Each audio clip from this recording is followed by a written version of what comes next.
understand. But basically the idea was, but the idea inherently is bad and commit crime. So like you need to accept this narrative to follow the law. Yes. And that basically build up to that anyone that joins this is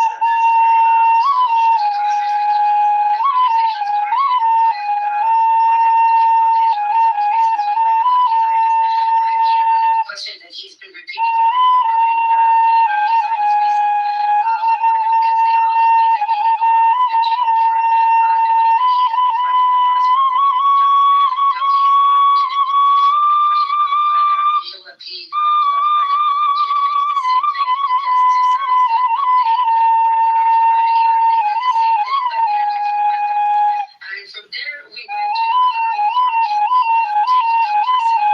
So there is the notion that some people hold the notion that there are no innocent people in Gaza, right? And they love to say that. And we started talking about who is and isn't complicit and to what extent. And the first thing that we talked about was the level of involvement.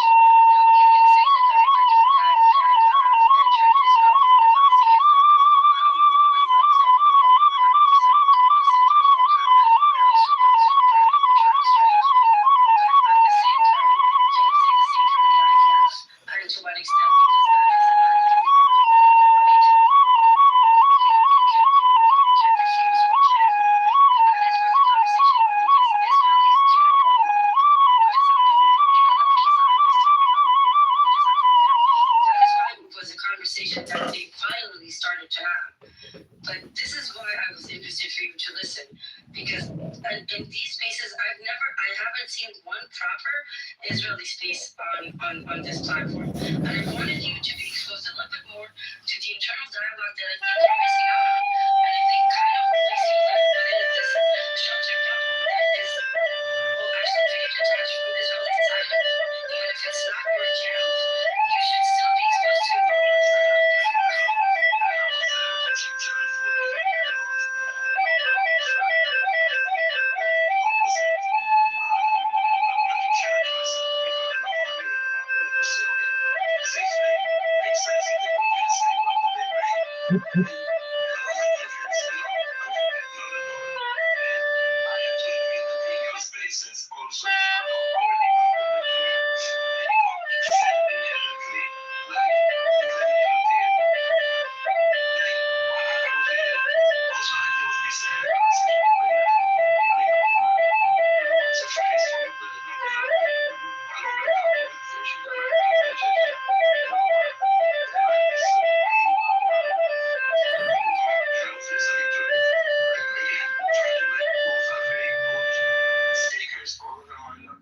Jewish organizations that are very anti-Zionist. But it was just like, even to talk about growing up in a apartment, I was looking to hear like, okay, example, like something, but there was nothing. It was just like all those blank statements that I honestly, I wanted to challenge myself, but there was nothing there. If you don't believe the narrative, there's nothing there. You were talking about the terminology. You were triggered by the terminology. Like it's just throwing trees in the air, ethnic cleansing, the bombardment, then discrimination, and also at the end of the day, this is a very complex situation. And to assume that Israel works in a vacuum, that they can do whatever they want, it's not realistic. We have the other side that there are also other actors. Here we have the international community. Who's the only is that literally a single top. I think the situation also, which is not just on Israel's side. You mentioned the international community, but you expressed to me before multiple times that you don't even talk about international law. So you acknowledge the fact that this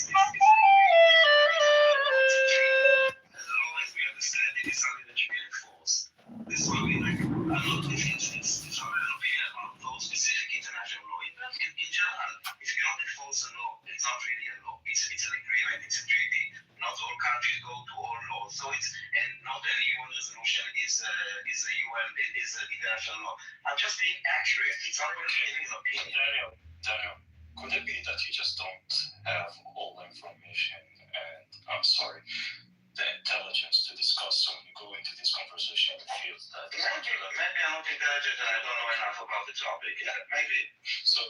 think they like physics. Or maybe really, like even now, your comeback is an insult. It's not like bringing like trying to convince Can I explain? Because if I don't believe the narrative, then there is nothing to be based on. Like you either with us or like fuck you, like you know, that's between the statement. No, you can tell me fuck you. I won't get insulted. I don't care. So I think like you like physics, right? I think you assume. No, I didn't say fuck you. I said that you basically the message I'm getting from you guys that either you accept our narrative to me or fuck you to me, not to you. Either way. Okay, you like physics. Do you enjoy physics? I'm asking you. Hello? Daniel? Daniel, do you like physics? No, make a statement. Daniel, don't have a conversation. I'm trying to explain it to you. I'm trying to It's a rhetorical question. Just make the point. Okay, let her come. Not really. I'm not great at physics. So, like, sometimes some people think they do, and then they come into a discussion, and you get into a group. But technically, that group is a little bit advanced. They're kind of discussing quantum and general relativity and practical physics. and getting into atomic and molecular, all these kind of things. And you think, oh, like, no, I don't think they understand that they don't. Like, you're not at the same level. Alright, let's not patronize him. Come on. Like, we're trying to. Here's what. No. What I find interesting about these things. When I ask you a simple question, like sometimes you can ask him, Rosa, you can go, I don't think many of the spaces that I did after October 7, you're going to find me curse or say shit in the first year. Because I really thought some people won't understand, they came to build bridges and they came to kind of maintain the narrative, not to let the pro-Palestinians that are not Palestinians and they're just Hamas fans hijack my narrative and kind of stick there. But at some stage I reached to kind of understanding. The person in front of me is not trying to learn, he's just trying to look good for someone who's listening down there who does not really matter, and the person that I'm debating with is also does not really matter. So all three of you can go fuck yourself and burn hell. I don't give a fuck because there as a kid is burning alive right now. So when I'm trying to talk to you and I see that you don't have the basics information, I will patronize you. Yeah, I will, because you don't have that. So when you have that, you get my respect to come on a space like that space that happened today, and I was discussing with that Zionist Israeli with full respect. I disagree literally on everything he said, but we discussed it because he knows shit. I know my shit. But Daniel, you're not at that level. So don't feel that I'm trying to insult you. I'm not. I'm just trying to tell you, you don't know. I think it's also different. And I mean it. So, Daniel, in this space, before you and Memrose and Benny. Well, like seriously, we listen up for 5 minutes of him saying basically nothing. Yeah, listen. No, this is just you trying to convince me I think that you have an effect on your side. Daniel, he's saying it respectfully. And don't insult me. I have my experience is first-hand experience. You know? Yes, but it seems I should judge everybody that I know, including people that I know right now in the IDF, because I don't get my question like you from the Al Jazeera. And listen, I listened to 5 minutes to speak about absolutely nothing. And that was my claim. If I don't believe your narrative, then fuck me, and this is what you did. You had nothing to say, so for 5 minutes you were thinking about something, saying I don't know the facts, but basically saying nothing. Listen, let me give you both a compliment. Does anyone challenge me or just insult? No, I'm trying to tell you, you don't have any fucking level of facts yet to kind of get a spot on this fucking panel to debate with me yet. Listen, okay. When I ask you a few questions, no, does it sound cocky? Fuck yeah, you know why? Because with these fucking Israelis, I learned a lot of them, they don't want to do any fucking effort to learn, yet they want to fucking argue. And if you want to argue, they're gonna fucking burn you. Because I asked you a few questions on this space, you did not know how to answer them, and you only did victim and crying. Exactly. In the other space, I was debating with an Israeli, and that Israeli had a lot of information, and we had a very respectful, productive conversation. Okay, to be honest, I was surprised Daniel showed up at all. Usually Daniel's on the defensive. He's like on a Hasbara mission, and he's very worried about how these arguments reflect on Israel and the state. But when he talks to you and Emrose, I see a different type of Daniel who's actually, it lands different when it comes from you guys. And so I think honestly, like Daniel, the fact that he spent multiple days sitting in those rooms of Israelis, of the internal conversation among Israelis, where you don't have to worry about public opinion and the international community. I thought it was very revealing and beautiful, and I hope that you guys get to have more dialogues. Because usually when I talk to Daniel, he's like a bulldog. He feels like Israel's life depends on whether or not he defends. He gets a cookie. Okay, he gets a cookie for sitting. Yeah, good one. I'm sorry. And Benny Olive, to his credit, argued with the Zionists for several hours today in Spaces, and he didn't curse at him, so he also gets a cookie. Benny Olive, if I may put something in here, a big issue with a lot of the people, especially like the Israeli Zionist side, they don't even want to debate at all, much less this issue. It's always they're always going to resort to, or almost always going to resort to, fallacious reasoning. Who are you, Mandalore? I don't know you. Where you're from? What's your background? Give me anything. I'm from the pro-Palestinian side. Okay, are you Palestinian or American? No, I just said I'm not Palestinian. Okay. And I'm Arab, but yeah. Okay. So that was your statement that Zionists don't know how to argue?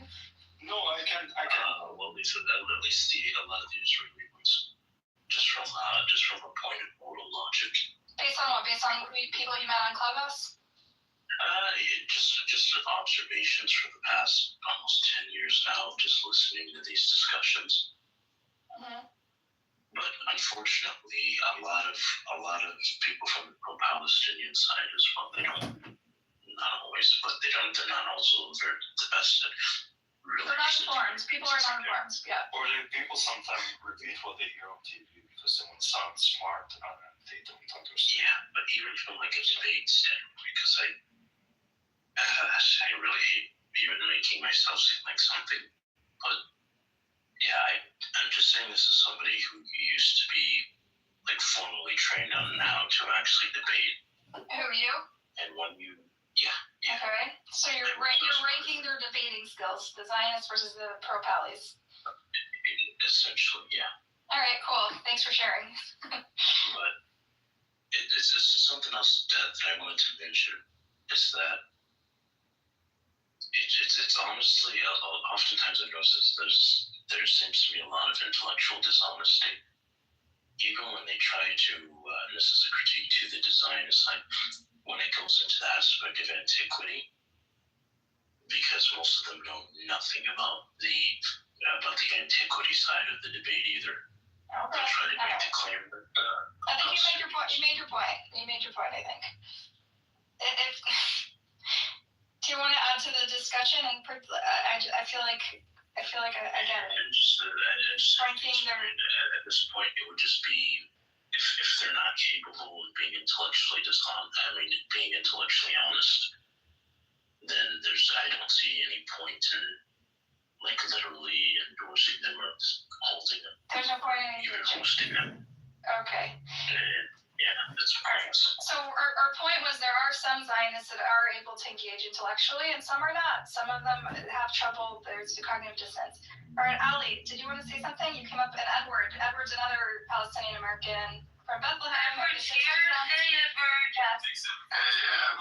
Hey, I keep calling you your hometown, but I've been to Edward's birth town. Yeah, that's true.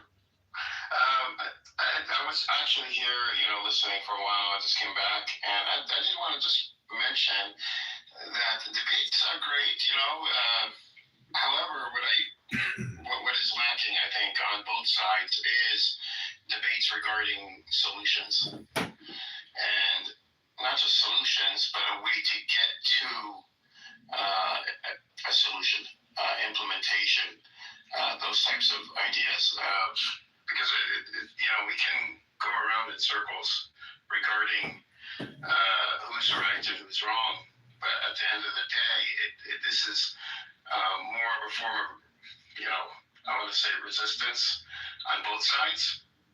And there has to be a time when, a day that comes after resistance. What happens the day after? Do we go back to the same thing that we were doing before, or are lessons learned and we take those lessons and build something?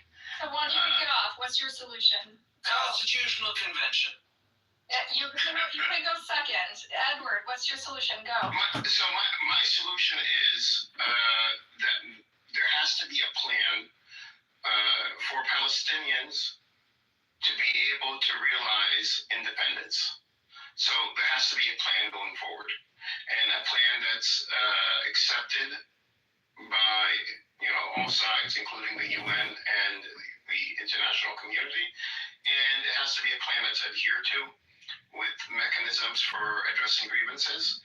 But there has to be. Are you talking about post-war plan or like final state, one versus two state? Well, okay, one state versus two states is the final outcome. Right. But before we even get to that final outcome, there has to be a roadmap. What about dystopian surveillance city for workers, for low-wage workers? What do you think of that? Is that a good plan? Hold on.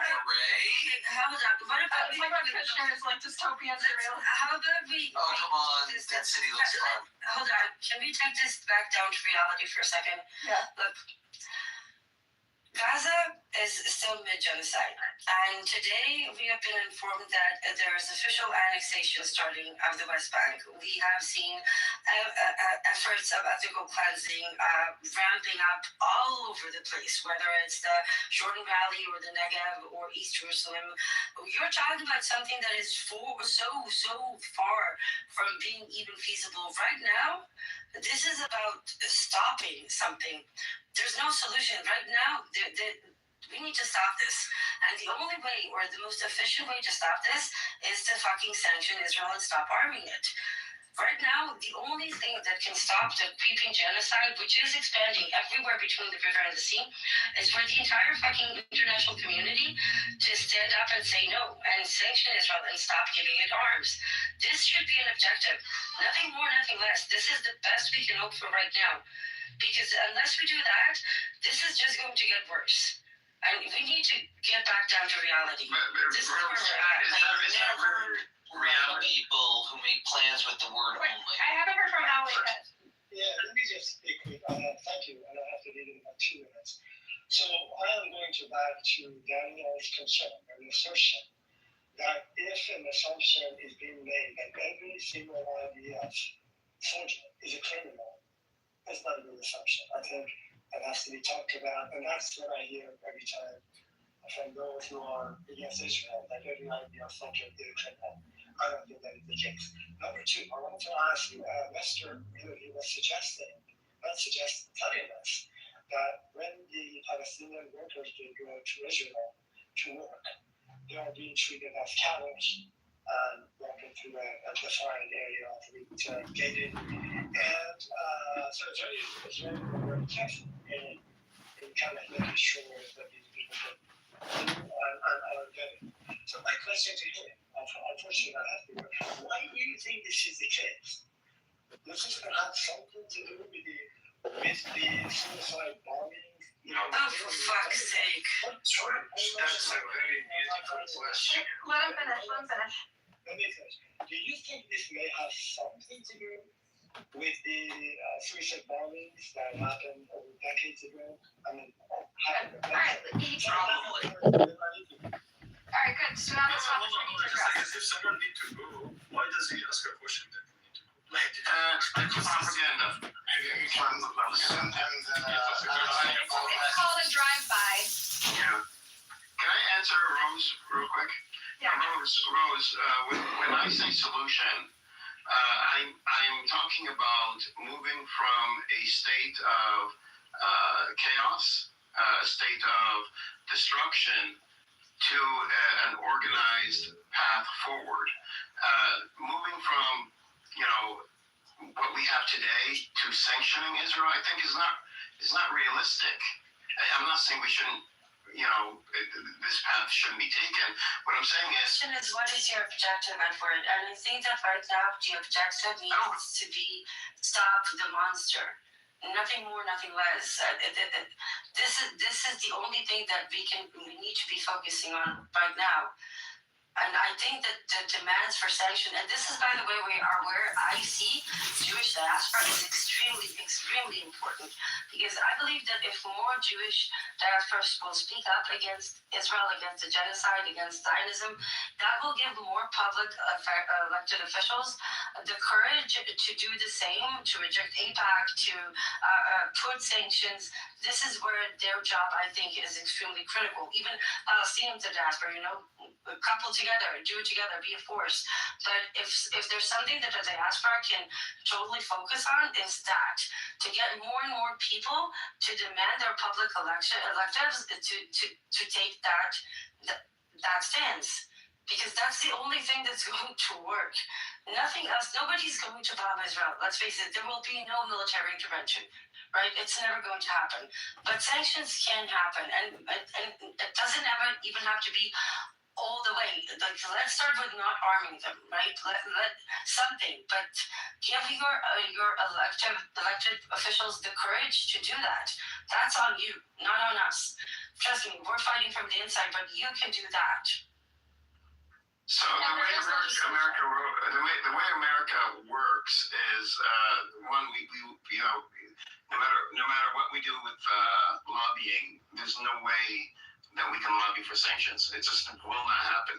The way American Congress works and the way it responds is through oversight, through accountability. So making Israel. It also doesn't make sense to sanction Israel when they're using our weapons. Right, and that's the thing, that the military companies themselves have a lot of power. Why go against them? Hold on, let me land. What I'm saying is, though, before sanctioning before you could have this conversation, you first have to identify accountability.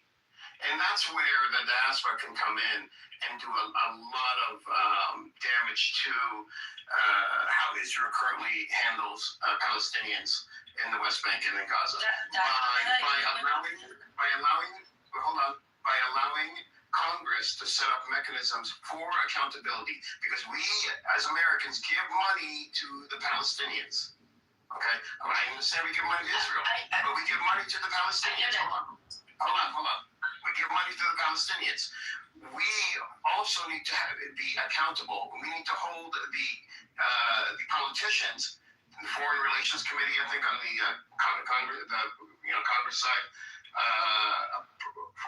and appropriations, I think, on the Senate side, both the same committees that are responsible for foreign relations, things like this. For example, USAID gives money to Palestinians. Okay. Does that money go to the objectives that USAID has put out? And that's a question that could be asked through Congress to USAID. Okay, it doesn't. Okay, make your now, point. we've identified that problem. Some of your point. Okay. So we identified. We would identify the problem that USAID gives money, but the money itself is not being used in a way that America would like it to be used. So now it comes down to identification, then accountability. Okay, let's make sure that the money is being used, and what is keeping it from being used properly. Are you talking about rebuilding Gaza now, or you're talking? No, I'm talking about Gaza and the West Bank, the whole thing. So you have to have the U.S. has to be in a position of accountability. That's the first step, is what I'm saying. I get what you're saying, and I think we're kind of on the same way, because I think you're talking about being laser focused on a specific concept and not on a broad notion. And maybe that doesn't contradict what I was thinking. Like, one of the things that people talk about, what Mamdani did with the IRA, the anti-Semitism definition, that is a very easy thing to achieve, even on a local level, that anybody can advocate for, and it effectively benefits everyone, because it also comes from Jews saying, listen,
And then coming back and saying, okay, well, why haven't elections been held? And so just asking that question and going to Congress, meaning Palestinians, asking that question, going to Congress and then having a hearing of identifying the issues. And what that would essentially do is identify the issues that Israel, the roadblocks that Israel has put up so that Palestinians cannot have elections. The checkpoints, where it can't build infrastructure. All these things that Palestinians need to build a state, or even just not even build a state. We're not even talking about this. Just to be able to live, and for American money to be used successfully, and optimize the use of American money. This is done not just in the West Bank. It's done anywhere in the world. And people do ask these questions, and once they do, it becomes solidified in Congress and part of the discourse. And now you are essentially going after the mechanism of occupation without attacking Israel. And it's a safe path for politicians, and it's a path that I think would get results on the ground for Palestinians. Yeah. So, and that is just one way. And I'm not saying, Rose, your way, we should not do it. I think it's a yes and. We need more pressure on our electeds to rate. Yes. Yeah. The problem, for the Palestinian diaspora and the Jewish diaspora. I don't know, Buttercup, if you know this here, like if you go to lobby in DC, because I've done lobbying in DC. Yeah. You can't ask for major issues up front, because then you get labeled as a maximalist. And then nobody would talk to you. I think Jews, there's J Street and other there's a robust Jewish infrastructure that tries to be a check on like the AIPAC and the sort of right wing interest groups. And I think they're trying to be a more vocal voice, which in the internal Jewish community, I think we should be a little more maximalist, because the things that the influence of AIPAC wheels is really destructive. But I hear what you're saying, Edward. I think you need to have like a really clear, actionable demand when you talk to politicians. Yeah, just accountability and just being able to have from like our perspective, Edward, I signed up for If Not Now and these like Jewish protest groups that advocate for specific legislation to stop funding bombs, right? To stop funding weaponry and military aid in Israel. And there is legislation that a lot of Jewish politicians have already signed on to, right?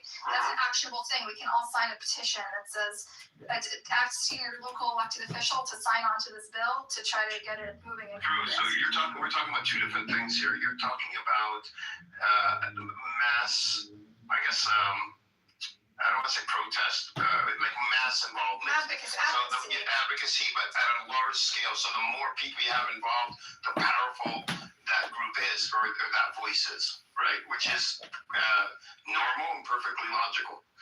What I'm talking about actually is minimal. You don't need a lot of voices. You just need constituents in, I don't know, like 10 or 20 different districts around the country. These districts are where these foreign relations committees, the politicians are from, and you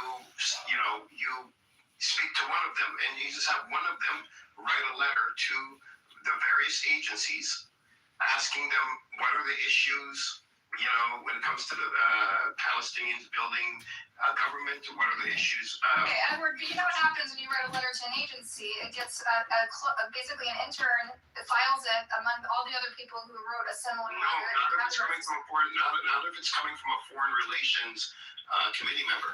No, the procedure is that they generally have 90 days to respond to that letter and respond to it very, very well and in detail. And then the second letter that's sent out then is, okay, now give us, okay, if the objectives are not being met, what is keeping the objectives from being met? And that's when you start exposing the occupation to the politicians. But no, I understand what he's saying, but when it comes Do to... you participate in are there advocacy organizations doing what you're describing? Because I'm sure there's already infrastructure in place. No, nobody's doing this on either side. Meaning Palestinians or there are Palestinian. many advocacy orgs across America that are advocating for an end to the genocide and for an end to the funding of military aid. Protests, yes. Not just protests, a variety of things, through legislation that have advanced in Congress. So when I was a part of We're talking to politicians and talking to these committee members. When I was in DC and when I was a part of passing the bill to ensure that electric cars all make a sound in the U.S. Yeah. That was passed, and I think it was enacted in 2017 or 18. That was passed. That was passed because we strategically went up to the right politicians and brought in people from constituents from their district. So it wasn't a mass movement. We also partnered with other nonprofits that are, like, for example, that represent senior citizens, not major nonprofits, but large enough. And we spoke to these very specific politicians that were on these very specific automotive committees to get this bill passed. So minimalist. Okay. So I want you to, I put a link in the chat, Edward. blockthebombs.org is like basically the campaign to sign this bill that would end this $30 billion taxpayer-funded weapons that enable atrocities. And it already has like 60 signatures in Congress. But it's signed. It's supported by like a long list of advocacy organizations and nonprofits, including Center for Constitutional Rights, Adzala, Jewish Voice for Peace, AGP, like a ton, right? If not now, Peace Action. These are all groups that are already. So I wonder if it makes sense to participate in the activities and infrastructure that is already well established and very has had some victories already. You know what I mean? It's called Block the Bombs. No, there's nothing wrong with it. It's just there isn't an actual lobbyist group, for example, that specifically addresses the occupation and U.S. involvement in it in the U.S. Of course it does. All these groups do. No, they address it through like mass, bringing in multiple voices, mass constituents, and putting pressure. But to actually address it in terms of, accountability and having hearings on it, forming committees, that takes more finesse, and that takes people going down. And this isn't just me saying this. You can look up how nonprofit lobbyist groups work that don't have a lot of money, and you'll find that they are surprisingly effective. I've been for many years, Edward. I know how this works also. I know you know how it works because you've also been on the advocacy side. What I'm saying is, if you look at nonprofits that do not have a lot of money, so if you look at nonprofits, and this is important, if you look at nonprofits that have, across the U.S., that have worked with Congress to make change happen, you'll find that a lot of them have very little money, but they all go down, they call it the Hill Day once a year. I'm assuming you've heard of this term. And but they have a strategy in mind, and they pass not necessarily bills, but they'll pass has certain procedures in Congress that gets them to where they want to be and gets their objectives, aligned with Congress's objectives. Also, the bill that you passed, requiring electric cars to have sound or like certain sound, that's also, it's less controversial, right? Isn't that about like handicapped accessibility stuff, which is like in the Constitution? No, we also brought up, we had senior citizens involved in that. We had other groups. So it was for electric cars that, we didn't go after the constitutional. We actually ended up, because we did speak to politicians, we got them to sign on to a bill. Then we were able to sit down with the automotive industry. We've done this for other things too. A lot of times you'll find that when you introduce a bill and it gets dropped because it was settled out of the Congress by the opposing industries, because they'll sit down with you and there'll be a compromise. In this case, they fought us until the end and then compromised and then allowed the bill to go through. But it took the people that are blind, and it took other disability groups, and it took senior citizen groups. It took multiple groups. Let's talk offline sometime and actually brainstorm our knowledge about advocacy and legislation and how we can put our weight behind anything to stop what's happening, because it's horrific. And we should definitely continue the conversation offline.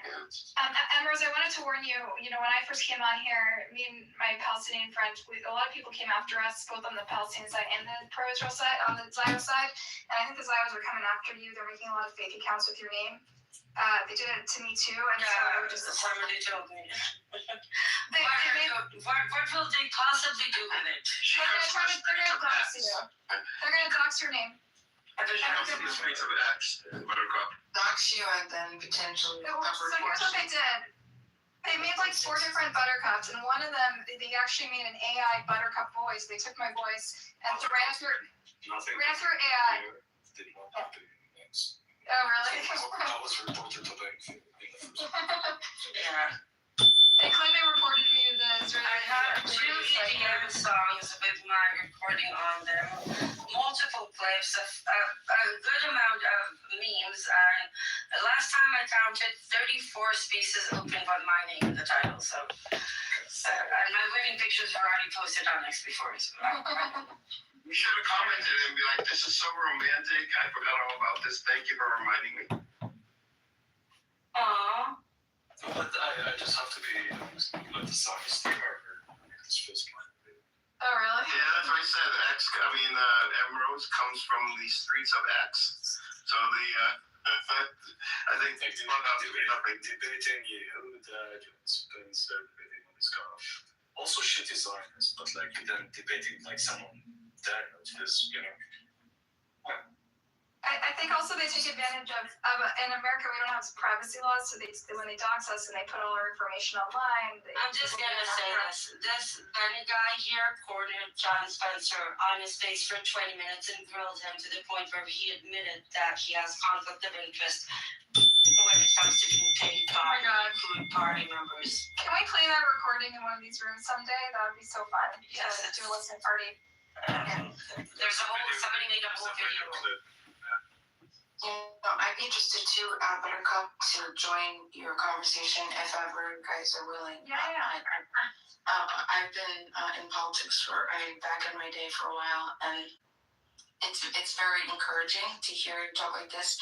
I was disheartened for my time, and I had to resign from elected positions, and there was big things that happened in my particular case. But I mean, even with the foreign relations, I don't know how.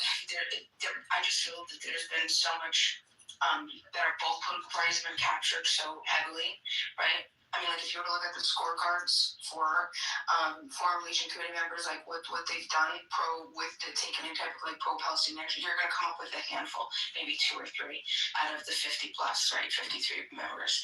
Republicans forget it, don't even bother. It's in their political party. They just don't. So I mean, but anyway, it's good to hear the encouraging side. And to hear. Jewish too? Am I Jewish? No. Okay. No, I thought this is kind of Zionist American. Oh, sorry, anti-Zionist Jew, American Jewish. No, we have both kinds of people in here. But yeah, definitely the more the merrier, you know. What is it called on the Senate side, the foreign relations? It's on the tip of my tongue. Do you remember? The Committee of Foreign Relations or something, right? Yeah, there's one for the Congress. There's the other one for the Senate, though. Yeah. Never mind, I'll look it up. It's driving me crazy. Buttercup, I sent you a message. Can you check it, please? Yes. How come you never sent me not one single message, Rhea? Not one. Because you're not following me back. Really? Oh, I'm sorry. Really? It's been months, yeah. Oh, I'm very lazy. I'll go right on. I'll send you a message. Don't worry. Jesus Christ. Thank you. I don't know what to My say. God. Back to him. Sick Should I ignore him? Sail unblock. Sail All right, unblock. fam. He's okay, Auntie. But I just ignore him. Yeah, I Can you look me? I'll do it. Okay. Wait, tell Illumi to come up. Illumi, come up. Palestine, you too. Illumi, come on up. We want to hear from you. Cynic. Is he in here? Oh, and Amos wants to come up. Hey, Oh, Amos. my God. Almost, it's not Friday. Bye. What's up? I miss Friday. It's not. Oh, we're going to hear it.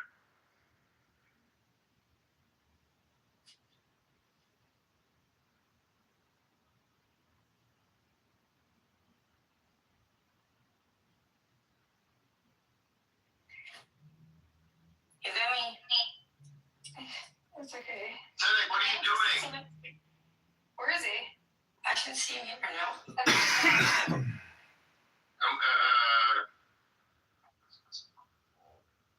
All right, so yeah, Naftali, this Oh, it's in here. Yeah, he left. Naftali, we were talking about this book. I started off reading from this book, The Necessity of Exile by Shaul Magid. He sort of revisits trying to decouple modern American Judaism from Zionism, and maybe talks about how it's, you know, we need to separate our identity from this ideology. And then we also read from Peter Beinart's Being Jewish After the Destruction of Gaza. And so that's sort of the inspiration for the title. Actually, I looked here, and you're not just ignoring me, but Be my name. Oh no. we started talking about something really interesting that I wanted to continue, and that is the concept of the demographic majority, which Illumi very wisely pointed out as something that not enough people understand. And I think it's a good talking point if Buttercup's interested. Yeah, go for it. Yeah. Illumi, do you want to do it? No, I believe coming from you, it was better absorbed by the light. Take it away, Ambrose. Okay. There's a way people always argue about the definition of Zionism, and I found my own way of explaining it. So the way I say it, that Zionism is a state construct that is inherently designed for one purpose only, and that is to maintain the Jewish majority. Because if you don't have a Jewish majority, it will be very easy with the system that is designed to vote out the concept of a Jewish state. So they must maintain a Jewish majority at all costs. And you do that in 2 ways. You increase the numbers of Jews in various ways, some more nefarious than others. And the other way, of course, which is exterminating and cleansing everybody that is not Jewish. And that is the essence of Zionism, maintaining a Jewish majority. And that branches out to many practices, many ideas, many policies, and Illumi was very wise to point that out. I believe it's essential when it comes down to understanding this conflict is to understand the demographic dilemma. Zionism is not winning. What is that music? Zionism Where is Daniel? What is what? He went to bed. Does he sleep in the bed? No, he sleeps in Amir's room. Bathroom? No, Amir's room. Are you calling Amir's room the bathroom? Amir Zoom like blocked me so many months ago. No, that was funny though. He said the bathroom. That's funny. Daniel lives in the bathroom, like sleeps in the bathroom. So I'm gonna go. Halloumi? You were talking. Or did you finish? What was I saying? The demographic problem. I do want to ask here. What is a demographic problem, Edward? Well, I wanted to ask here a question. So when it comes to the demographic problem, and I heard this yesterday that the non-Jewish demographic is 51%, so over 50%. But I would contend that it doesn't have to be that.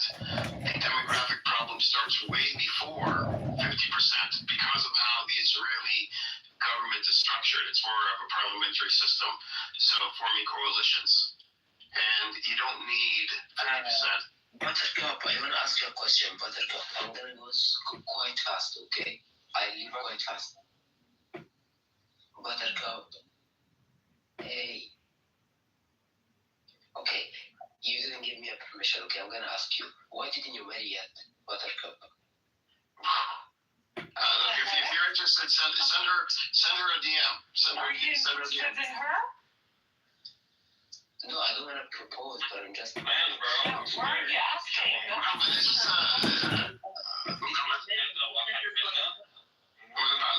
فكر المجنون من مصر. محمد انت منين؟ أنا من مصر فايا. هو واضح يعني اللهجة. Where's he from? مصري شفتك. Yeah, the crazy one, like I just said.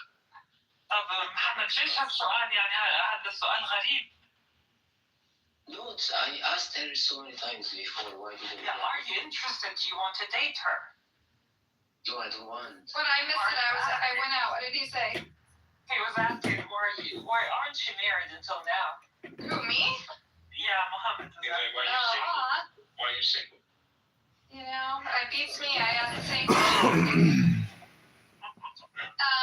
Actually, guys, I gotta jump off. I'm gonna make Faya and Edward mod. Halloumi can be mod too. I gotta go. Feel free to keep the party going. This was really cool and constructive. Thank you, Emrose and Beniala, for joining. It's always just a gift to have you guys. And it was a really, really productive conversation. Before you go, Take care, Buttercup. Muhammad, Ikhlas, Amir, you're always. محمد راحت. How do you say go chase after her? Wait, why did she left? I left for 2 seconds. What happened? Nothing. She had to go.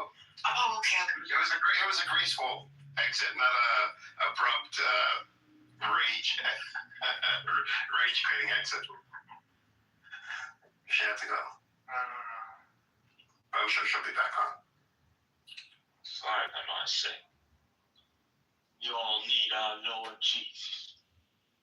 You all need to be cleansed. The baptism of fire. I guess Ace used to be like an admin in Amir's room. For Muhammad, perhaps She Persian still is. baptism of fire. She's there. Oh. What? It just. ما مش عم بعضك يا ايش في؟ Why are you asking me that question? You're too crazy because you're crazy? مالك مش عم بعضك يا Are you high? انت مالك بيا بقى؟ انت شو بك يا محمد؟ انت مالك بيا بقى؟ ما والله يا فايد. انت منين يا فايد؟ Where you from? انت شنو؟ هايبر؟ ايش صنف الحشيش اللي ضاربه اليوم وجاي؟ وين الحشيش؟ يا محمد. محمد اكل اليوم مش مصري والمش ريحته واصله لهون. ما هيك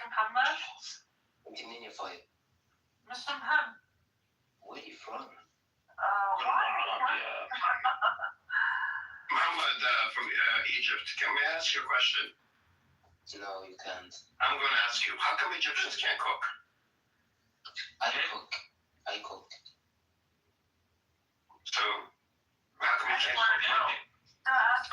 بلاش يجيب لك المدام بعدين. The worst food in the whole Arab world is the Egyptian Muhammad. The best fun up is Egyptian fun. The best fun art is Egyptian. Yeah, no, Egyptian they have a very good culture. يا محمد بس خلوا الأكل عنا احنا. Yeah, exactly. Leave the cooking to those that can cook. Yeah, that's a good idea. ما فيش زي المصريين. We need to tell the Lebanese, leave the dancing to those that can dance. That too.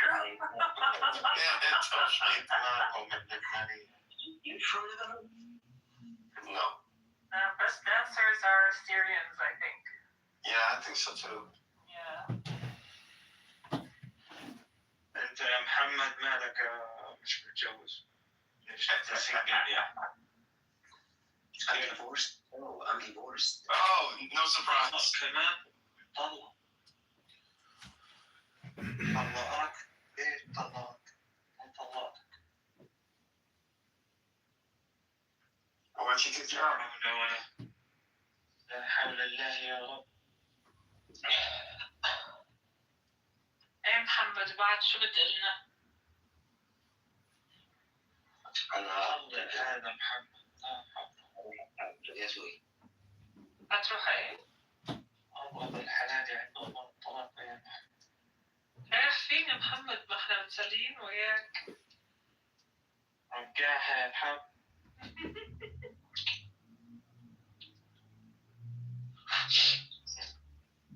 عندي برد والله. سلامتك. اعملي لي ليمون يا فاي بعد إذنك.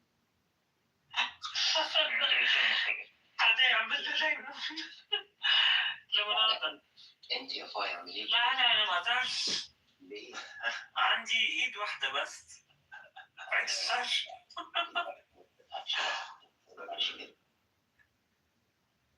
في عمليات زرع ايد دلوقتي وزرع عضلات ممكن اساعدك فيها على فكره. والله عايزة زرع قلب ودماغ. لا خلاص خلي القلب عليا.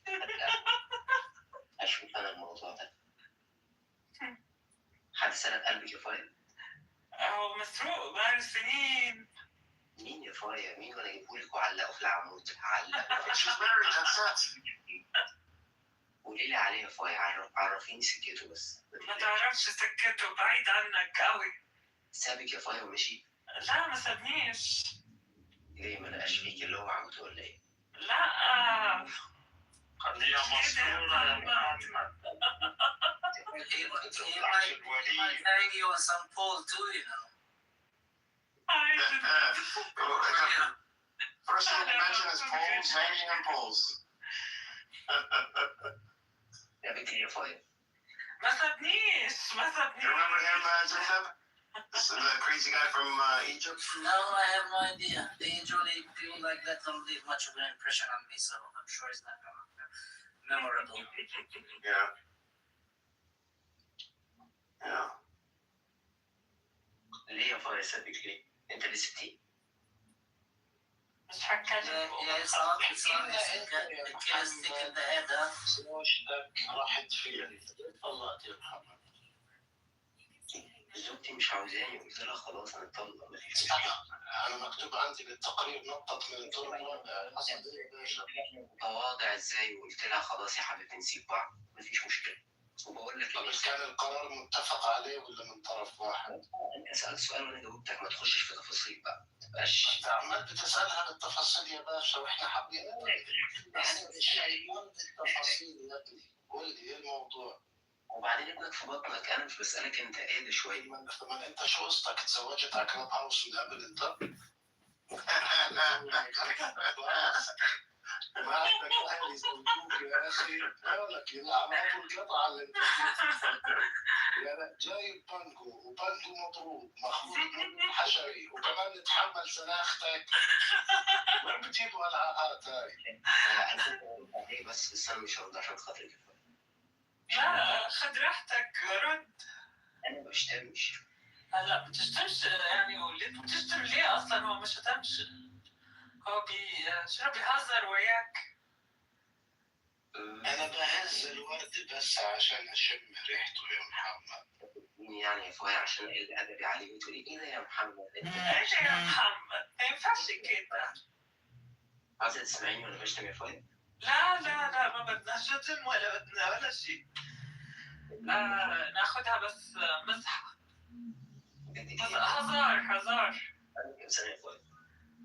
يا اخي انا متزوجة. هسا تريد احكي لك بالعراقي؟ اني متزوجة وما اريد ولا شيء. صاحبتي في الشركة عراقية والله، صاحبتي. والله؟ منين من العراق؟ اسمها شملة، هي قاعدة في أمريكا. ما شاء الله. انت بأمريكا؟ Does she know that she's your girlfriend? قول يا برو. I was just asked if the girl knows that she's your girlfriend. Doesn't know. She probably doesn't know. Why don't you tell everybody your thoughts on Saudi Arabia? I thought they were very enlightening. What thoughts you're talking about?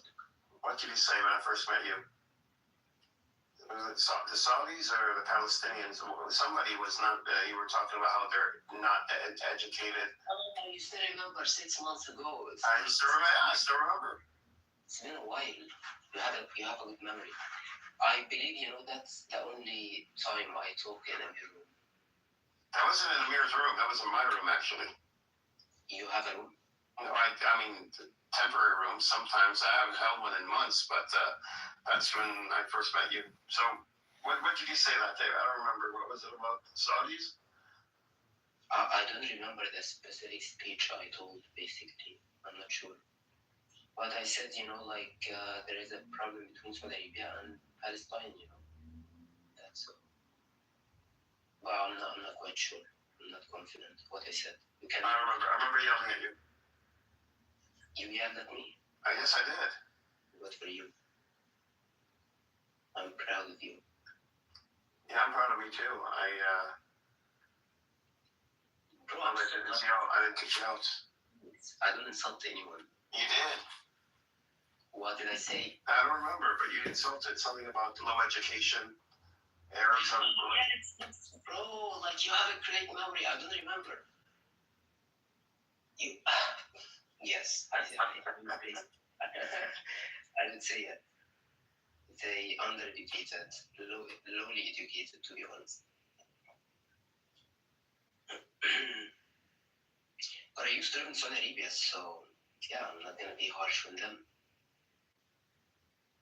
I was born in Saudi Arabia. Why don't you open rooms, Edward? Why do I open rooms? Why don't you open rooms? Oh, because it's too much responsibility, work to keep Palestinians and Zionists and even anti-Zionists all. You might afford someone who's an idiot like Mr.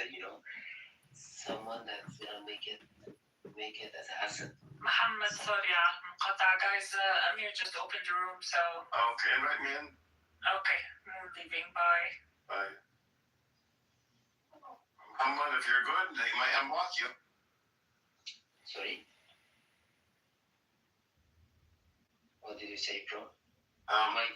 He might unblock me.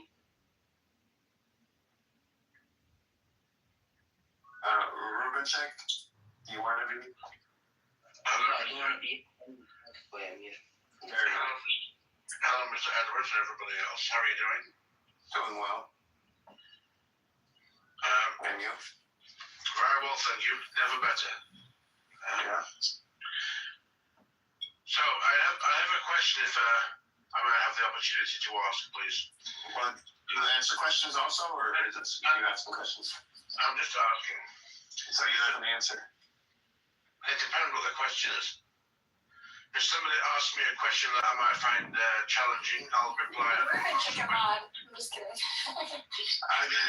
Buttercup, I thought you left. I know, I just checked. I was slow driving by. Oh. I was just kidding. Yeah, I know, because I was leaving. No, Yeah, I'm here. Ruben, check. What's the question? I'm sure it's going to be highly enlightening. Go ahead. Well, if people in protest will be having them on, I'll move to the audience. No, let's go. Ask the question. Ask the question. He went down. He went away. Such. I was just kidding. You can be a mod. I don't care. I was just joking. You could be a mod. I was just fucking with you.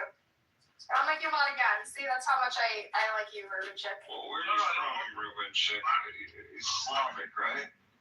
Buttercup, you went. Yes. Slavic ancestry. Buttercup, I want to ask you. Okay. For a favor. A favor? Yeah. What's that?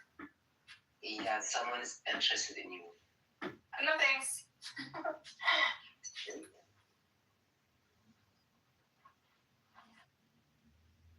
Buttercup, hey, come on, don't be shy. Just answer, dude. And she left.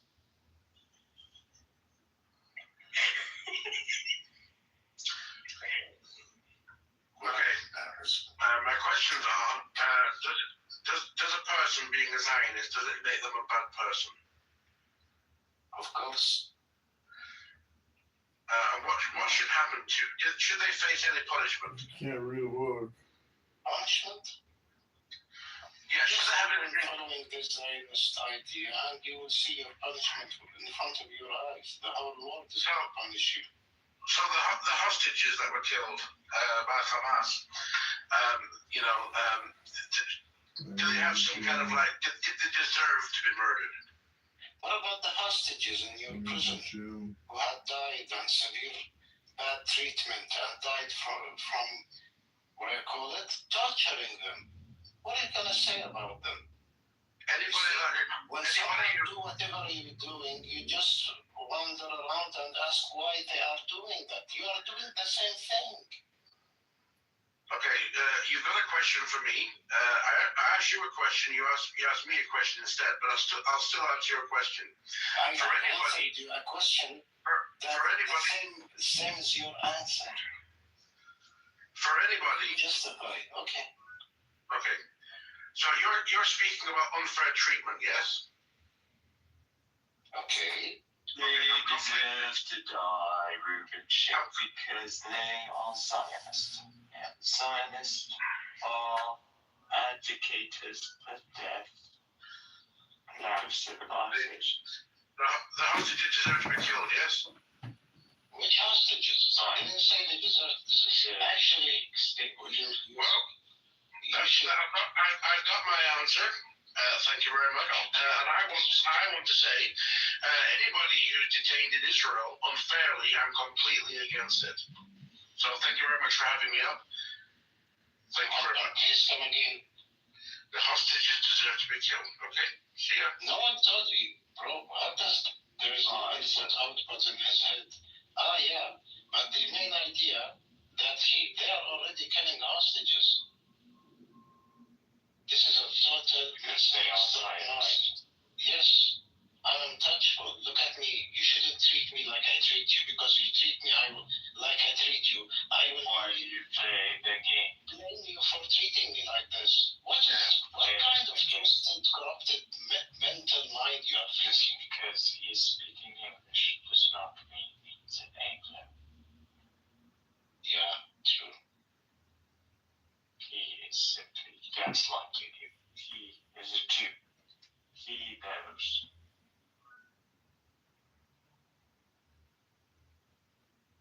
We do not speak to Jews the same way we speak to Gentiles.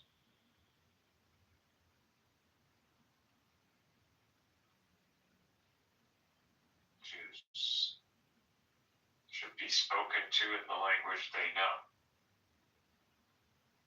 Torah. The Tanakh. And he went down. That's fine. I can go.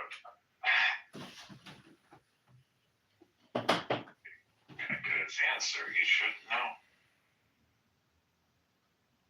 To me, you're a Zionist. You're gonna raise a child. You're gonna raise it to be a Zionist. You're creating a society that wants to wipe me out. You're Amalekites. What is the punishment for Amalekites? You wipe them out. The same way the Zionists came into this land is the treatment that they should receive, because that is the treatment that they have accepted. So they have legitimized this kind of tactic, this scurrying through the land and terrorizing, looting. So they want to do the old way. These are the old ways. That's fine. We can do the old ways. It's just the religious way of settling. So you want to play a religious game? Play a religious game.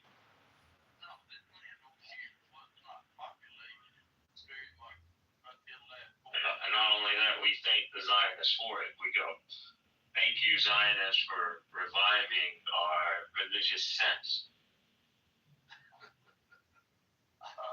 That's all Zionism is. Zionism is a scourge from God to remind us to bring about a specific demographic. This is the demographic that's mentioned in the Quran, because this has been prophesied in the Quran. To bring about those who are the servants of God, who are of mighty resilience.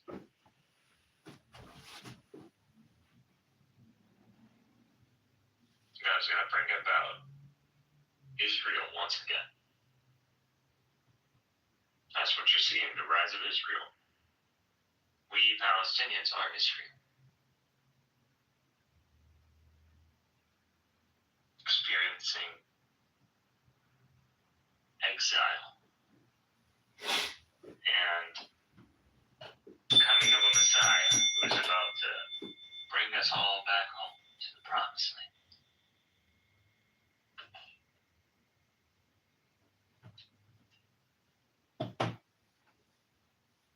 What happens when you go to the promised land? Well, the Amalekites are there, right? So you gotta fight the Amalekites. Because history repeating itself. So Mikhail claims that the Palestinians are the real Jews and they're the real Israel and they're rising up. Now, no one knows the ending, what happened really between Moses or whatever group of coalition of Yahwists and Hebrews or the Pirus or whatever.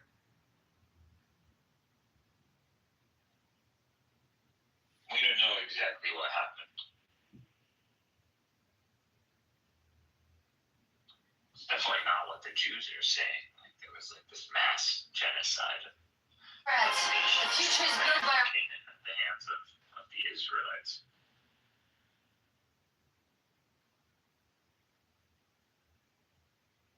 Now there are people who want to, whatever led to that,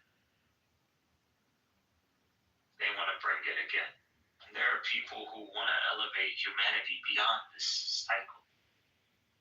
Like we want to move on. Kingdom of God, right?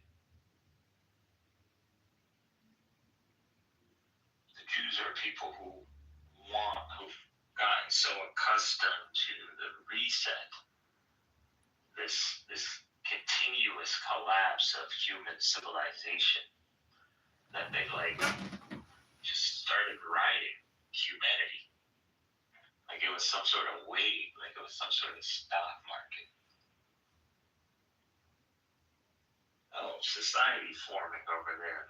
Let's go park right here, everybody. You know, it seems like you guys got civilization building up here. Well, you know, we know a thing or two about that, you know. After all, God made us a nation, so we're all about nation building. Let us do the, let me take care of that for you. Yeah. experience called Self-Improvement, Lisa. Chapter 3, Mastering the Mind. Watch John, you're getting sleepy. 3, 2. Inside the laugh off Thursday night, the crowd watched as Kitover counted down. By the snap, volunteers were under his spell. Moments later, they're convinced they're barnyard birds, and the audience can't get enough. Inside. All right, tapes rolling. Just read the card, big guy. And try not to sound like you're giving weather updates. What are you doing, Stone? He said softly. Even the stone softens. Morality. John, just relax and follow the watch. Back, forth, back, forth. Does my insurance cover this? You're getting sleepy. Lieutenant Clinton. Audience laughing. Sure. Okay, that's just. John, just. And in your ignorance, I know that you are. Take 7, folks. Remember, line first, donut second. Got it. But in that, I will get some life insurance on you. Inside the laugh off Thursday night. And the stocks of your competition. And I'll keep an eye out on the markers of your decline. Which are just, sociological markers. And God already gave these markers Sodom and Gomorrah. So Inside. people Sodom and Gomorrah, and then they think like, oh, that's just like God is telling you about a past event, like some city that got destroyed. If you look at it that way, it might not be wrong, but you gotta understand that these crimes that Sodom and Gomorrah are guilty of, if you check them out, you're gonna see homosexuality, you're gonna see human trafficking, because that's what they're doing. They want to kidnap the emissaries, the angels that came. So Chicago dog. They are rejecting marriage. So they are rejecting consent, legal consent.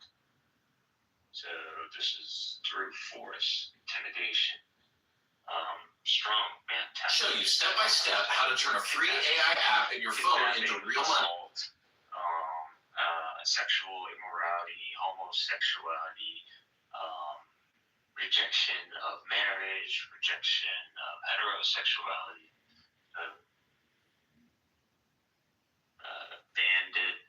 banditry as well.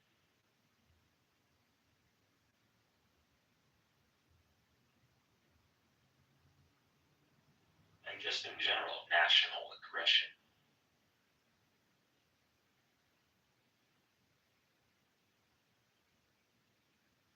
Because they must have known that Lot was connected to Abraham. Abraham must have had some sort of high position, like renowned ship, and obviously makes sense that they would ask who these people are. They would wonder who the hell Lot is that he's receiving such high esteemed guests. So they must know that Lot is of some status. So you could add 1 and 1 together. So you could see that a national level can develop. So betraying customs, norms, honor codes, stuff like that.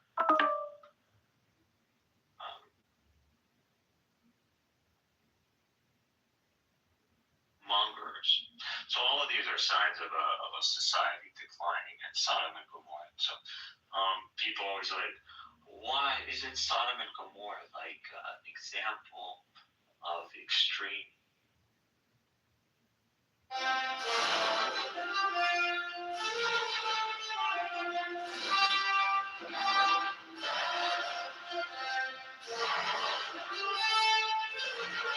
Alright, movie night, I've got the remote. As long as it's not another human documentary. Something with sparkles would be nice. I just need a seat that doesn't hook my rope. Alright, movie night, I've got the remaining better opener than just shouting numbers. Try work, the audience loves that. That's pricey, I'm saving them for the closer. Dinner's here. Pizza guy mumbled something like $34.75. Desert Day, another care. Morning, Operation Sprinkles. Microphone safe in this powder donut. All I got. Good evening. I'm John Kitover, and I'm also John Kitover. John Kitover. Richard, money for potholes. I'm feeling From speaker colleagues and to the people watching at home. What exactly are you doing, man? I'm dialing the secret. Show you step by step how to turn Chicago dog, extra mustard, and one vote for Kitover. Coming right I back. told you, buddy can't eat barbecue chips. Last time he tried, he burned it until showtime, Bobo. You ready to wow this crowd or what? Go on, let's roll it downward dog. Star Engine just opened its latest funding round to It becomes accessible or available. the public.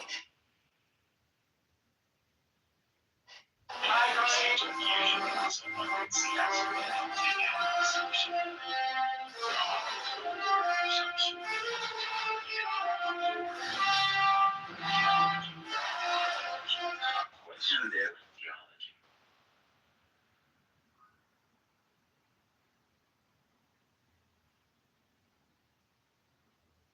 Hey, Operation Sprinkles, microphone safe in this powder donut. All I gotta do is hide it. Donut is a document. Donut is a document. Get over it. General wants the microphone. You're sure safe and sound. Good. Oh no. Hey, Operation Sprinkles. Nations, eternal life, as in that they would survive beyond this kind of natural pattern. And proof that the covenant of Abraham is successful is the existence of nations that are his progeny, like mainly the Ishmaelites or the Arabs. Semites in general. So if you look at the Semitic entities or cultural identities or linguistic identities that survive.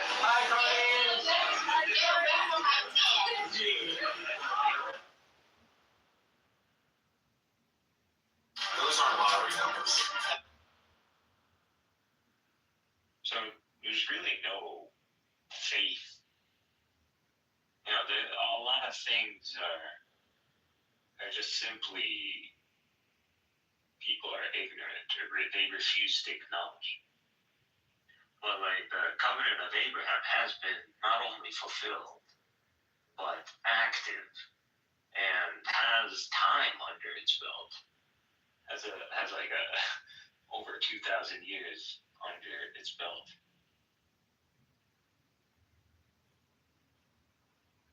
Over 3,000, honestly, because we can trace Israel back that far.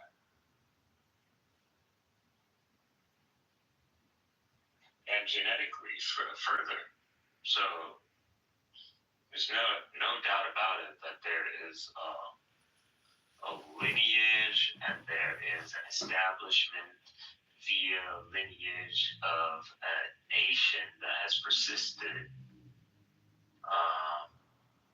Now, not in a constant positive trajectory, obviously, but an overall positive slope. So, survival. So, and this is actually one of the greatest threats to humanity and human civilization. And you saw this in World War II. So when you have a human civilization that reaches this critical kind of line or food/human growth rate, a resource human population, then how do you bust? It's just that how do you deal with a reality where human population growth rate in this ideal setting or in this high paced industrial setting gives you it leads to a human growth rate that resources can't keep up with. And how do we solve this? And is this even something that can be solved? And honestly, it hasn't been solved. This is not as you see, the United States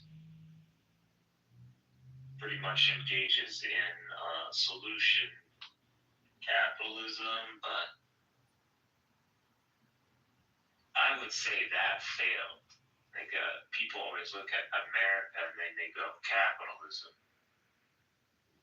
I think that era, people, is over. That era was ended when, in the Nixon shock, America became something else after the Nixon shock, after the petrodollar. America was no longer a nation. It was a global enforcer. It had an army and it had no economy. And then you had Arabs who were like, we got money, but we got no technology and no army. And you know, these Soviets look scary, bro. Yeah, maybe we should work together.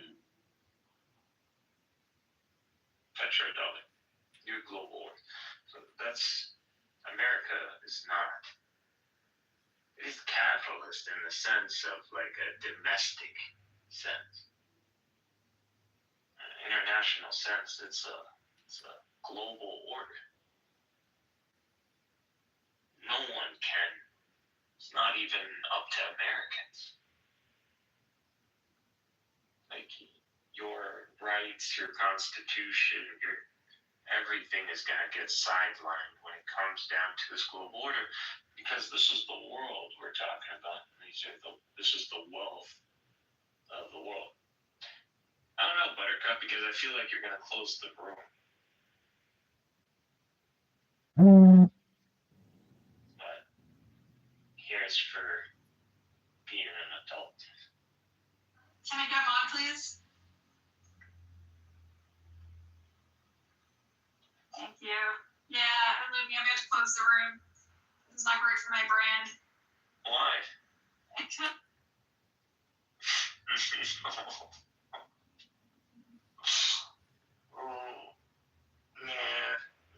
Why not? Let's keep the room going. People listening to me, Buttercup. You just don't like that.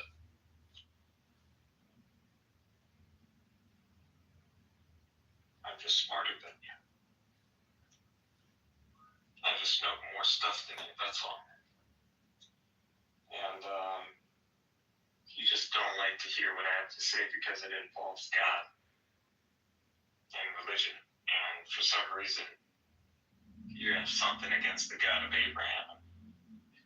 Even though the very identity, that national identity you're aligned with only exists because of the God of Abraham, or the covenant of Abraham. So it's weird. It's like being an ungrateful dog. So I always just surprised why some people call themselves Jesus. You understand what you're calling yourself? Do you understand like what you're claiming? Covenant?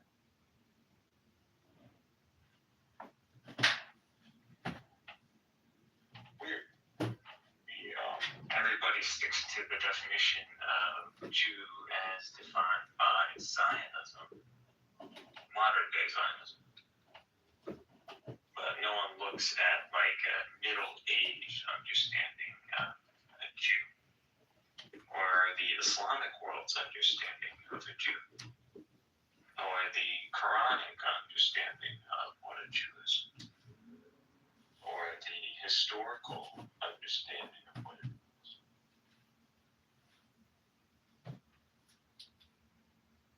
To me, it's like putting a target on your back. Like when you use names, when you say, I am this, I am that,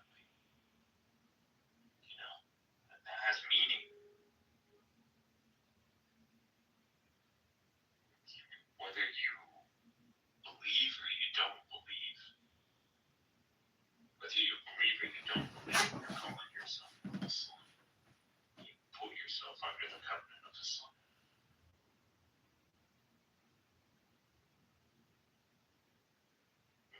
That's why we have like apostate statuses. Like,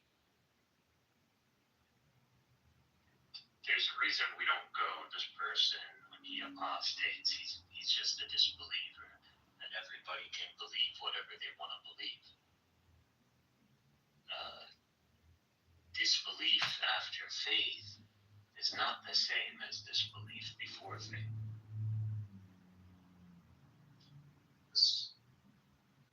You getting jumped in the game ain't the same as after getting jumped in the game.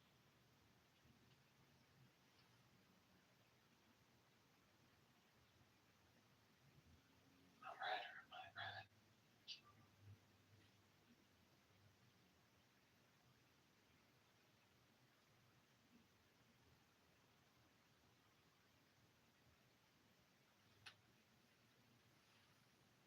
So, calling yourself a Jew puts you under the covenant, under the halakhic covenant. You don't want to be under this. I don't know why you would. It's pretty extreme, especially in light of the covenant of Christ or the Messiah. And but Satan is good, and because there are multiple covenants now, managed to like jigsaw them in a way that gives a flow, a dynamic.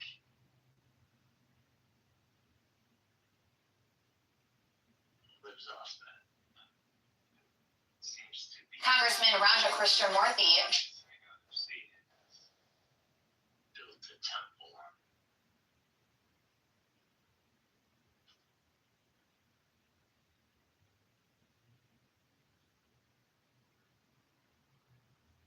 But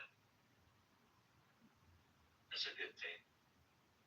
I mean, all things should conclude. Jews should get an answer, I believe, just as the Christians got an answer from like a. So it's not about logic and reason, right? Like, you know, it's over when Masada over. I respect that. I respect going down with the ship. I don't know when eternal life is involved in the matter, but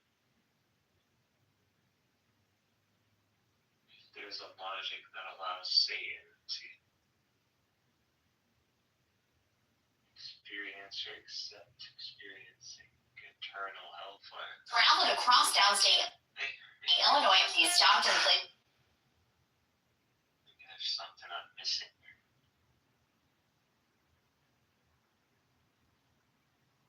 I mean, what is pain?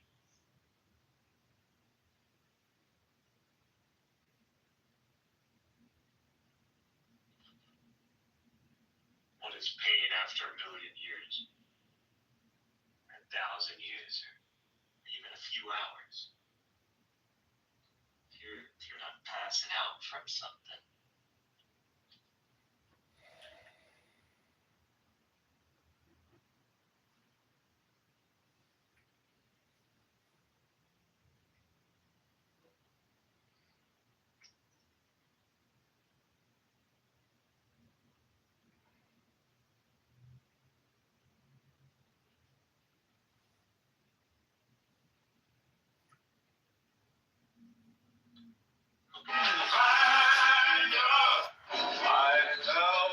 I'm seeing,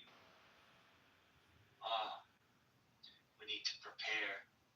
The Israeli military needs to begin revamp. We need to prepare to fight regular militaries, Turkey and Egypt and Iran.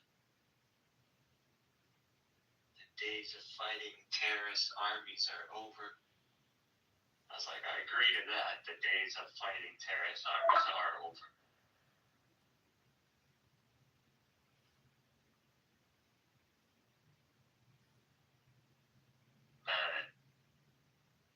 The notion that you think you are even geared up to fight, yet alone these two nations, which are 100 million plus each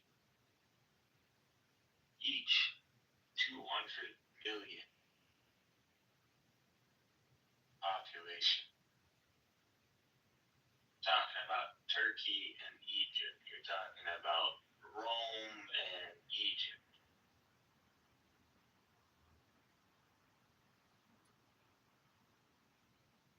You're gonna fight fucking Rome and Egypt. Leo, your time has come! Wait! Grok, does the sun orbit the Earth? No, we can see that Venus shows crescent phases like the moon, so it orbits the sun, just like Earth.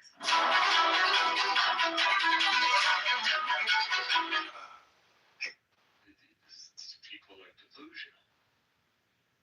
I'd be like, yo, what is it? Like, there has to be a God element in what you're doing because otherwise it's just insanity. Like, you must be counting on something. The purpose of November ID is obviously to conduct fraud in elections. This is why, like, people be talking to me and going, you're bringing God into the matter too much. You bring religion into this. This is a religious struggle. Obviously. Framing it as a religious There can be no other explanation. a disservice. Man, humans don't die for nothing. When we For some nice sounding thing. People don't have IDs. I can't put a uniform on that doesn't have meaning. You can't tell me to go kill people or to go fight people or Well, it sounds better than that. even run without there being meaning. And you could threaten my life and maybe force me. But honestly, I would die. Most people would. And then be, enslaved like that. Now, going through pain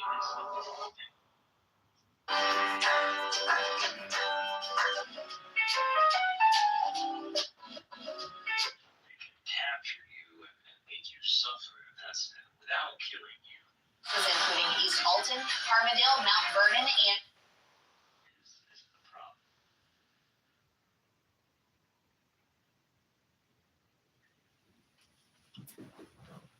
And when you understand that is actually the worst thing that could be imposed on this earth. You understand the concept of hellfire.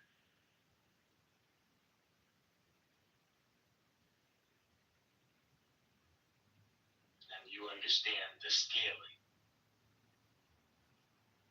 Because the tribulation of someone setting up such a system and imposing it on earth, righteous, people or passive people, that deserves something like eternal hellfire.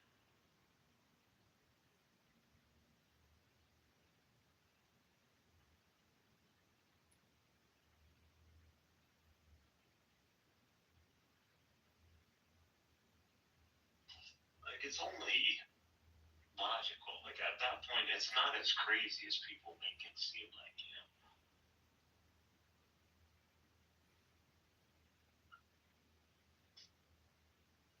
And even hellfire is a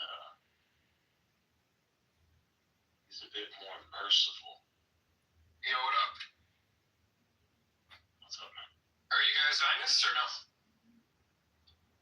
No, man. Zionist, so yeah. Oh, cool. Yeah. Are you? Yeah, no, I'm actually Zionist. Are you above 25? Yeah. College? 32. Oh, okay, we're just there. What's up, man? What's your West Coast. West California? I'm California, bro. I'm in Westwood, bro. North or south? South. I'm in Westwood, bro. Westwood. That's black. I'm Persian, bro. Oh, you're fucking Persian. It's just said something. Oh, you were like a Kevin. No, man. I'm Iranian Jew. My dad's Baha'i, but. That's why. Yep. What do you identify with? He, like faith. Oh, I'm just Jewish, man. Do you believe in God of Abraham? Yep. And I also believe that the Palestinians should be tormented. That's just Bill. Fair enough, bro. Finding out thunderbolts from. So why aren't you guys Zionists? Well, I just wanted to, since you want to get to that, what is Zionism, just real quick? Just the right for Jews to have their own state and the right for Jews to live. Yeah, I'm not against that. So you're a Zionist, man? If that's what you mean, there's different kinds of Zionism. I mean, but political Zionism in that sense, sure. I think the Palestinians should be tormented. I think they should be obliterated for what they've done to us on October 7th. Yeah. I mean, the Arab Muslim world believes the MENA Muslim world.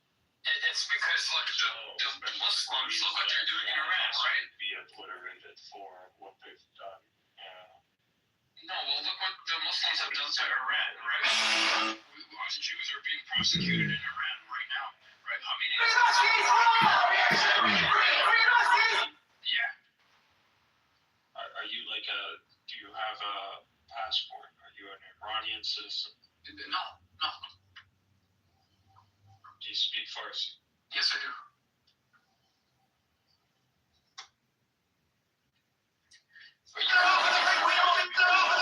Let's get back in order, Mr. Armand. You think you can tell me what justice is? Do you believe that Afghanistan has Persian people as well? I want to consider the Pashtun Farsi. Google time. Who needs a cooking show when you've got me? Look at that crust, I can look at this case all day. Maple glaze, raspberry swirl. Morning mist drifts between the pine. I close my eyes and let the noise settle. Notice how still everything gets once you stop trying to make it quiet. All right, opening line. Good evening, distinguished delegates. All right, table set. Candles are standing straight. Dinner for two. Easy night. Early trials at 9 sharp. Opening statement seeming time to drop. Tight. Cases will stay off the couch. And you, Whiskers, the fish isn't for you. Delivery to Mr. Kitover. All right, Congress, it's spell time. That one with a mustache? Technically a caduceus, but let's not split ancient Egypt. Week 3 of my internship. Let's try the big one. Hi there. I need to mail this appeal to the unemployment hearing, and I'll be next. Director Kitover, Intelligence Services. Yeah, I got the numbers right here. I'm a Jew. I abide by the law of Moses. I uphold halachic law, right? So, when you tell me, I already know what you should be holding to. So that's it. So do you think what Hamas did was objective position? Admit to something. Did Hamas commit a terrorist attack, yes or no? I'm only going to speak to you from the perspective of halachic law. So, I think all Muslims should be killed. That's just what I think. Is that a halachic position? Yep. Really? Yep. Who are you to question me about my faith? I personally believe it's my faith, but... Ancient Egypt, week 3 of my internship. Let's try the big one. One to the right hand, sword to the left. All right, Congress, it's spell time. Ancient Egypt, proof of sale. Early trials. All right. I'm not to tell you. All I'm going to say is if you support Palestine, man, we could fold the banks. rights. Alright, Congress, it's spill time! That one with a mustache? Technically a caduceus, but let's not split snakes. It's not Columbus. Look, everybody in the audience, if you support Israel and you hate Palestine, Do you believe in enforcing the law of God on the land? sure. So you would be in opposition to like secular Zionist state. Yeah, I guess. Okay, so you would take on the position of like Haredi, like Yeah. Sure, you'd be sympathetic with them. Yo, man, I don't know what the fuck you're on. Bro, I'm trolling. I fucking hate Israel and I hate Jews. But you have made this call so boring that like I can't even troll anymore, bro. Yeah. It's usually. Well, you actually knew you were trolling me, moron. Fuck you, man. He messaged me in the back channel 5 minutes ago. Why for much fun and have this video? You're a moron. I didn't message you shit, you dumbass. Not you, you fucking idiot.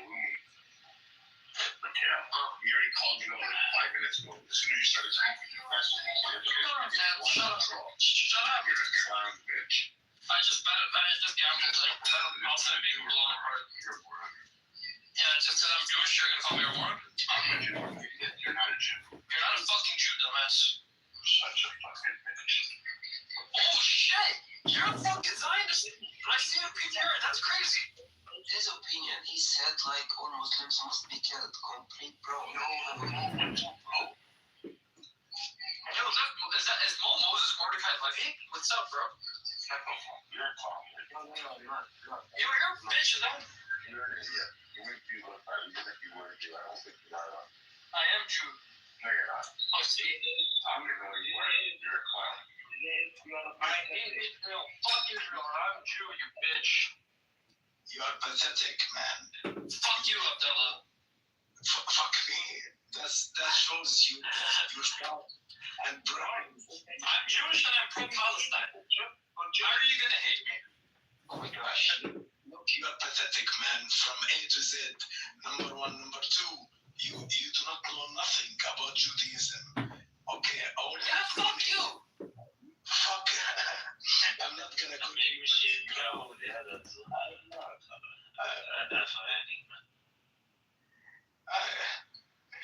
He got my anger. What you would say?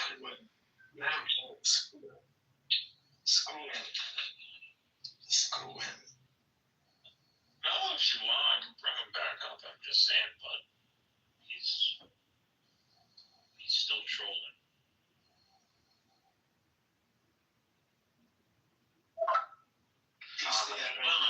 I'm down like anybody to play Persona, but it's just like, the arguments. First name. Did we talk before, bro? Sorry? Baby, oh, okay. Yeah, I identified your voice.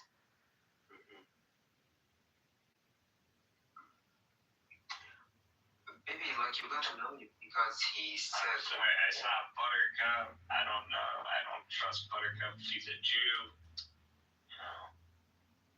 Not personal. Nothing personal, Bina.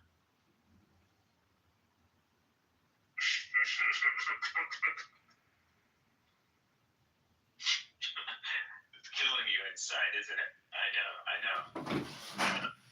That Jew, Ashkenazi. No, it's okay. I'm not precious about the Church of Buttercup. I know. You can hijack. Why is it you're Ashkenazi? You gotta ask yourself. Buttercup, I will marry you. Let me do something. You're so beautiful, Buttercup. Mohammed's a troll. He's not a real person, isn't he? This is Sabiyatat. I think he's trolling. Okay, so like I can rape her without marriage. Sounds good. Can you remove this guy? Why? Because that's like you just blasphemed in her religion. Yeah, come on. You have to have some standards in Church of Buttercup. Come on. Don't let him get it away with it. Yeah, but you want me to kill my only entertainment on stage, and then Oh, Seymour. What do you mean? I'm your entertainment on stage. Yeah, you're still a Jew, Buttercup. You don't abandon your hidden agenda. Wait, hidden agenda is to crash this room. You know, it's You something can't that do these Darvo tactics on me, Buttercup. That's fucked up. it was Buttercup. me, I don't know what I was thinking. You know Darvo me? I thought I was being a yell. How dare you Darvo me? That's fucked up. You just hear me?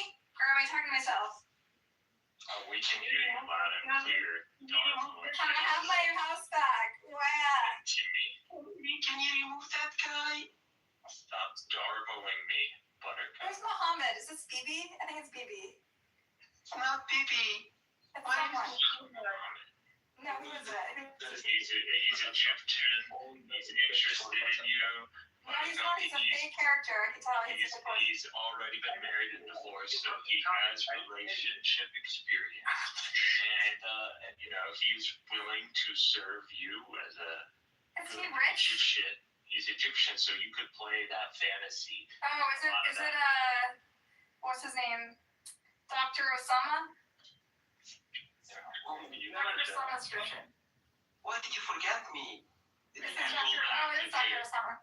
maybe you'll activate some epigenetics, by being in a relationship where you're the dominant. Louis, come on, listen, we're friends. I think you mad because I don't know why, but just shut down the fucking room. Just like we were good. Why? What happened to? She unfortunately thinks this app is still relevant, and her perception of her own ego is just so inflated, unfortunately. All right, Seymour. Well, that's fine. I just thought I'd basically, Seymour, you have to see what happens in this room before I'm going to my PTR. Basically, I left the room in the hands of like a bunch of people, and this is what it turned into. I'm putting my PTR. I'm sorry, what is the problem? What do you mean? What did the room turn into, Buttercup? It is still a civil platform where opinions and different people from different Or PTR. and It became national backgrounds. It became a loony just rambling with his conspiracy theories of himself. Yeah, I know my Buttercup is not. Except right now, all the other clubs. Speaking of church has its first priest. Maxi, how are you, my bro, my fucking dumb bro? Buttercup, you're kind of like BB of the left. No, I'm not. That's like, That's rude. Seymour, hi. hey. Hi, sweetheart. Now Buttercup can empathize with Palestinian occupation. Yeah, I've been on the side. Well done, Mixed. Just trying to spread more empathy. I was thinking the same, just couldn't say it. The Church of Buttercup has been occupied. Nuggets. We deserve that. So let's get Val actually in here. Shut your mouth. I want to marry you, Nuggets. I want to I marry you. hate him. I just hate him. Who is this fucking guy? Do you know? Yeah, I want to marry everyone that's like miserable. Is this the Ahmed from Egypt meme? The Muhammad from Egypt meme that you're talking about? No, he's so freaking annoying. It's like a meme. He doesn't follow any argument. He just freaking wants to be a contrarian. Nuggets, I love you, Nuggets. Oh, God. I really I love you. I swear, that's like half of all conversations on this app are just a bunch of thirsty Middle Easterners or Indians that come on the app and just, I love you, I want to date you, I want to see your boobs. Yeah, there's this weird trend of simping. Are you defending me, bro? Like, are you a lawyer for Nuggets? Oh my gosh. It's that it's not even like intelligent something, right? What's wrong with the civic? Yeah, it's not even intelligent or like a I don't know. I'll tell you what I think is wrong with simping. It's a game theory argument. I'm not a woman. I don't know what a woman necessarily wants. Maybe she wants a simp. It would seem to me I would not want to simp as a partner. I would think that a simp has no self-respect, no autonomy, no independence, and is not really useful as a partner and will likely be a leech. I've rarely seen simps that also seem confident, self-assured, and self-sufficient. Can I say my sense? You remind me of my friend. Like you remind me of my friend. Like he's so miserable, and each and every time we go out in a group, like he doesn't have anything to say, and he keeps talking. Like you know, you have no idea. Even when you have to speak about politics, like you kept talking some stuff, and you made yourself as a moderator to just remove people from the room.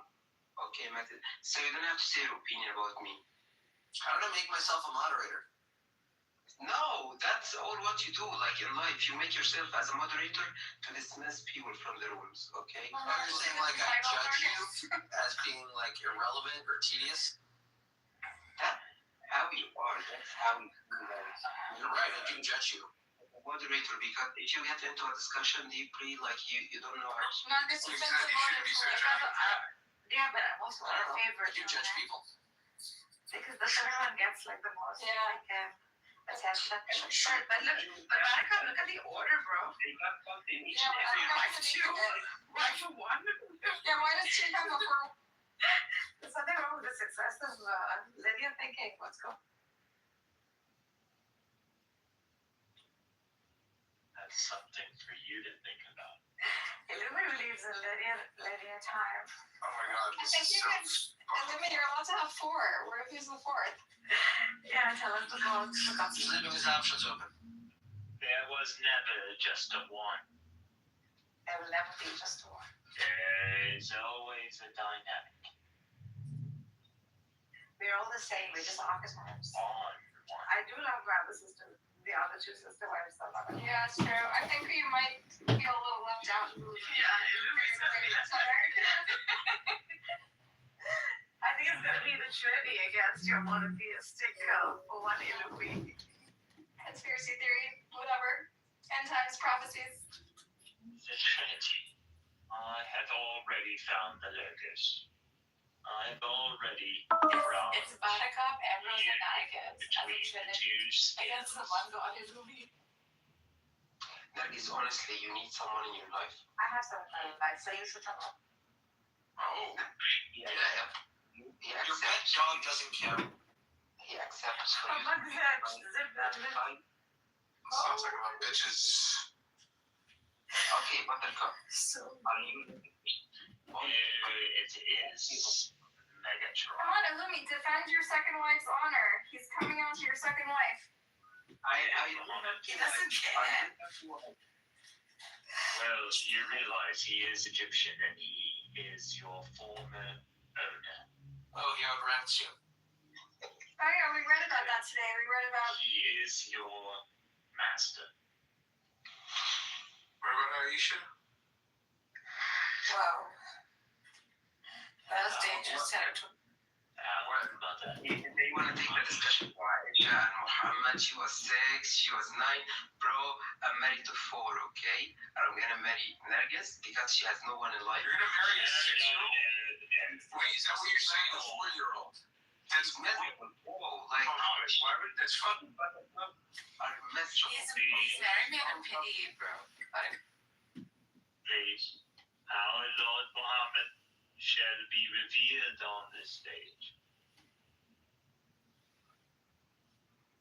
For Muhammad is God. The Trinitarian metaphysical framework comes. For he is a son of God, who is a son of man who is man. Dude, is it? I was married already. I eat a lot, I go to the gym, and I need to marry. Well, her husband is a disbeliever, so when she becomes I'm married to Illumi. one of Muhammad my keyboard. captives, Buttercup and I are already married. war and booty, yeah, and Rose's marriage where will me, be Nargis, fine. and Nemrose are in a monogamous relationship with each other. With each other. So technically, since Ambrose is a combatant, Oh, she's their married. marriage is Bro, not fine. let's be honest, Nergis, why do you refuse? Zabu could be Because I'm married to Illumi. Good lord. Zabu could be in our polycule too, right, Nargis? Zabu. Sure, you can have her. Yeah. Do you know Zabu, Illumi? I'm not sure Illumi is the boost type, to be honest. Let's imagine It's my AD sister. Illumi accepted to divorce with you. No, Illumi did not accept divorce with me, so shut your mouth. I'm married to Buttercup and Ambrose, and He decides, okay, we can have a talk with each other. He accepts. Let's imagine, okay? Why do you refuse? save me from this fuck, man, Illumi. You have a mouth, Nergis. Like, you can talk, you can defend yourself. My husband is on stage, for God's sake, and my sister wife is on stage, so Don't pretend to be polite. Don't pretend to be polite. I don't fucking want to be married to you, that's why. Why? You mentioned that How much work? God, fake it. Because I love Illumi, and I love Buttercup, and I love Ambrose, that's why. Yes. he has so many wives apart from you, Nergis. He doesn't need you anymore. He can have me and more than me, as much as he wants. This is haram, what you're doing. This is haram? No, it's not haram. Yes, it is. Why? Marriage. Don't you believe in the 10 Commandments? Like, don't covet each other's wives? He doesn't. I'm strong enough. I'm financially independent. He's a hoe. Obviously, he doesn't believe in any of them. I'm strong enough physically and I'm financially independent. What happens? Yeah. So we're all financially independent. So butter. Illumi, can we add some men to the pantheon if you don't mind? Well, Nergis, if you are a moderator at the moment, you're gonna insult me. Like, I'm not gonna insult you, bro. You're very annoying. That's all. You are freaking annoying. Muhammad, you annoy me. Yes, because you annoy me, bro. People don't annoy me like that. You have to be extremely dumb, or you have to be excessively silly. There you go.